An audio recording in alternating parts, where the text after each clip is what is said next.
What's good, YouTube? Welcome back to the channel. Today, I'll just take you through my upper day one workout. So, bibigyan ko kayo ng konting tips and tricks and how I train my chest tsaka may konting back. Let's go! So for the first workout, bench press tayo.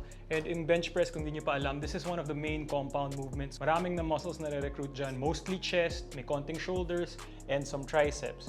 So ako, when I warm up, I just use the bar or a very light weight. So how I set my form, first, feet planted. My upper back touches the bench. So the reason why kailangan planted yung feet mo, tsaka butt mo, kasi when you drive, dapat pinupush mo ng konti yung back mo to press heavier. Also, alam nyo, sa bar, usually may dalawang rings. So I like to put my pinky on the first one. Then, feet, butt, arch back, plant back, lift, tapos keep your wrist stable. Huwag nyo ibababa kung hindi pa stable yung wrist nyo. So, grip it, ready, set, slow and controlled. Just below the nipple, then press. Slow and controlled, press. One important tip din kapag nag-bench kayo, kailangan yung breathing nyo maayos. When you're going down, the eccentric movement, big inhale, hold breath, brace core, down, huwag nyo ilalabas, then ilabas nyo lang sa dulo ng movement. So one more time, big inhale, exhale. Isa sa mga pinaka-common mistakes na nakikita ko kapag nagbe-bench, masyado naka-flare out na ganyan. Pag ganyan kasi it's more shoulder eh. Tsaka hindi kayo makabuhat na mabigat and it feels weird. You might injure yourself. So bigyan nyo ng konting angle. Hindi yung shoulders ginagamit natin, but more of the chest. Bonus tip rin pala guys, ako personally, I like to use a belt. Extra protection and it helps me brace my core even more, even when I'm doing the bench. So may mga nakikita kayo, lalo yung mga powerlifter, heavy duty belt yung ginagamit nila, even with their compounds such as your deadlifts, your squats, kasi it'll help brace the core. I also like to use these wrist wraps kasi napansin nyo, yung purpose talaga nito is to avoid wrist bending. When you are benching, may chance na mag-bend yung wrist nyo eh, and that can cause us injury. Tsaka ako personally, pag ginagamit ko to, lumalakas talaga yung bench ko. So try it out for yourselves, guys. And let me know down in the comments kung okay ba sa inyo ang wrist wraps. So guys, next workout natin, inclined dumbbell chest presses. So I do recommend a lot of you incorporate an inclined chest movement kasi guys, ito yung mag-fill up talaga ng chest nyo. Makikita nyo rin to pag kunyari naka v-neck kayo or naka t-shirt kayo. Ito talaga nagbibigay ng mass sa chest nyo. If you have a good upper chest, it looks really aesthetic. And for most people, papansin nyo, buo yung lower chest pero kulang sa upper chest kasi hindi sila masyado nag-incorporate ng upper chest movement. So I'll show you guys how I perform this exercise. So for your incline chest press, you want your bench to be around 45 degrees or even higher if you want to target more of the upper chest. Pero any higher, mas nare-recruit nyo na rin yung shoulders nyo.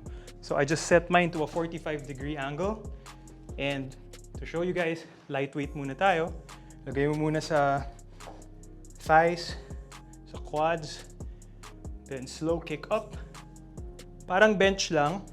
You still arch your back, and then ako, I like to keep it 45-degree angle pang press, or kung mas nafe-feel nyo na wider na ganito, okay rin lang naman. But for me, once I pack my back and I press like this, mas nafe-feel ko talaga siya. Same breathing sa bench, feet planted, butt connected, back connected, slow and controlled press. Guys, the more controlled the movement on the way down, the more na mafe-feel nyo muscle. So guys, for our next movement, it's another upper chest movement. One of my favorites, sobrang ganda nito sa mind-muscle connection. This one is called Incline Chest Fly. So gagamitin ko yung cables ko. So I set my bench up to a higher angle. Hindi siya 45 degrees. Siguro one level higher para matamaan talaga natin tong upper chest natin na gusto nating tamaan. So same form when you are pressing. Feet planted, butt planted, arch back, then stretch. Feel the muscle contract sa top ng movement. Slow and controlled down, slow and controlled up. Squeeze that chest, slow. Feel the muscle talaga. Kasi cables guys, for me, pag cables, mas mafe-feel mo talaga, mas mapapractice mo siya kaysa sa free weights. But syempre, maganda mag-start tayo sa free weights, lalo na sa compounds. So guys, now that we are done with our chest exercises, sa upper day 1 ko, nagsasama ako ng isang back movement. So we're gonna be hitting the lats using dumbbell rows. So I'll show you guys how I execute these. So guys, for our dumbbell rows, I want you guys to remember that when you're gonna be rowing, you have to have your core set. You have to have your base set. So set your feet. Gusto mo yung lat talaga yung tatamaan. So if you're not stable, pwede mo kasing i-jerk eh. Pwede mong dayain eh. So don't swing. You just have to keep your core stable. Tapos pagkuha mo ng weight, set your foundation, and you pull with your elbows. Slow and controlled. Give it the stretch. Pull. Down. Lead with the elbows.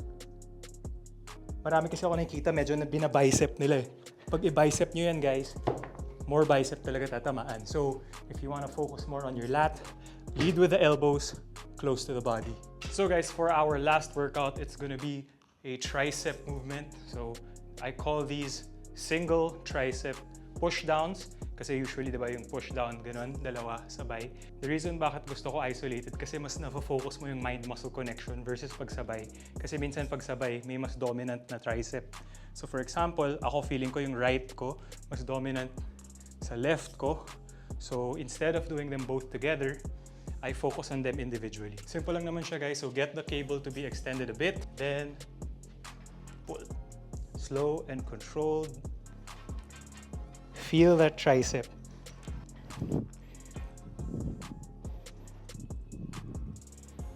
Guys, I almost forgot. Another tip for tricep pushdowns is marami ako nakikita, ganyan sila. So gumagalaw yung elbow, umakit yung arm. What you want to do is clip to your body. Tapos yung tricep lang talaga nag-work. Huwag niyong galawin yung elbow niyo ganyan. Instead, keep it close to your body. Keep it stable. Gusto mo yung tricep lang talaga nag-work. Tingnan niyo yung difference versus pag ganyan. So guys, yun yung workout 1 or upper day 1 ng program ko ngayon. Sana marami kayong natutunan kasi guys, ito yung mga tips na sana nalaman ko and wala naman nagturo sa akin noon. So may mga years ako na mali-mali yung ginagawa ko. I had to learn it through experience and years. So advice ko sa inyo, get the form down. You really have to feel the muscle bago nyo bigatan.